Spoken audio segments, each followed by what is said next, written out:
Alright guys, it is with a heavy heart that we bring you this news. It has taken us a while to realize this, and to formulate the words in the correct order to tell you this. This happens to be no one's fault but our own, and after over a year of second chances, wishes for better futures, and spending wanton money we wish we could get back. Boy, do we. We come to you today to tell you, we're giving up on roguelike and roguelike games. Wait, there's another dumb word to describe these games? Oh, you think there's just one dumb word?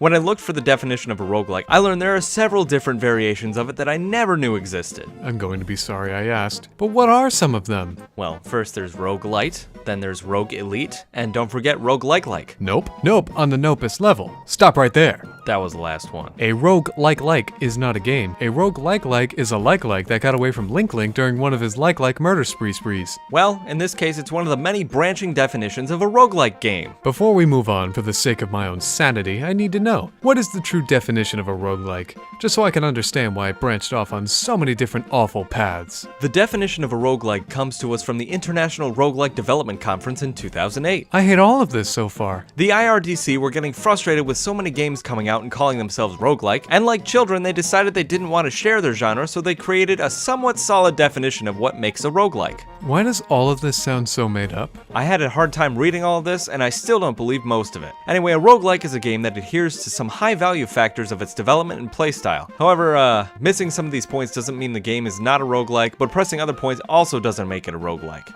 What? So you have to adhere to most of these factors, but missing some won't disqualify you, but having others won't disqualify you either. You know what? We're in it for the long haul now. Let's dig in. What are these high value factors? We have random environment generation. This one's fairly simple, just randomized dungeons. However, fixed appearance of puzzles will disqualify you from this factor. Permadeath.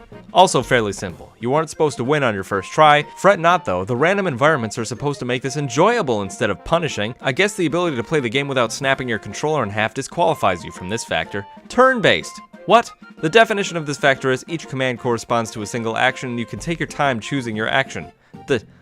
What? And there was a gathering of people to decide this whole mess. What the flub even was 2008? The only year I'd relive just to see Iron Man for the first time again. Fair point. Let's take a look at the rest of these high-value factors. We have grid-based. The world is on a grid system. Players and monsters take up one grid.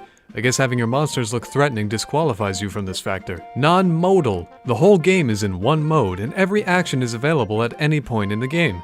Welp, Kirby games are out. I'm starting to get this now. Complexity. You can solve problems in more than one way. This one is so easy, you have to be an idiot to miss out on this factor. Resource management. Just use your stuff wisely. There was a conference for this! I have a feeling it was similar to a Q&A panel where the people who got to the microphone first got to decide all of these. All of this is needlessly confusing and complicated. Let's read on, because there's more. Like, hack and slash. So they just included an entire other genre of games in their definition? Cool. Exploration and discovery. It's just what it sounds like, and the random environment factor means you gotta do this every time you die. All of that was painful.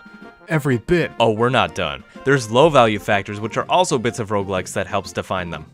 Perfect. These low value factors are single player character. You play as one character the whole game. No one else. That's all you have. Monsters are similar to the player, meaning they also have an inventory, equipment, and items they can use. Great! Tactical challenge, which means you gotta learn tactics to move on before you can move on. You know, like f***ing anything. ASCII display. This one is totally off the wall. ASCII is used to display everything. To put it here is just dumb. Dungeons. Roguelikes contain dungeons.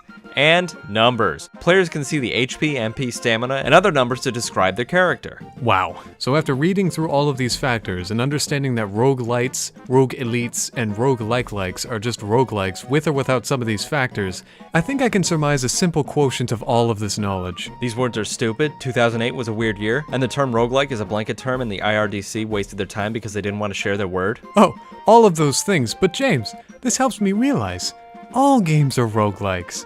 Every game ever has one or more of these factors in it. The IRDC didn't want to cut people off from their word. They wanted others to assimilate into their world, their genre. They already took hack and slash from us. Soon even Nintendo trailers will start advertising how roguelike the next Mario Brothers game will be. It's like you're describing my exact nightmares. I think it's our reality, James. I think we're too late. Either way, we swear off any game advertising itself as a roguelike or any of its blanket terms. They're all the same and are not fun. Yep, now to play more Zelda. That's how you know something's bothering him. He plays Zelda to cope. He's scared of the impending roguelike apocalypse.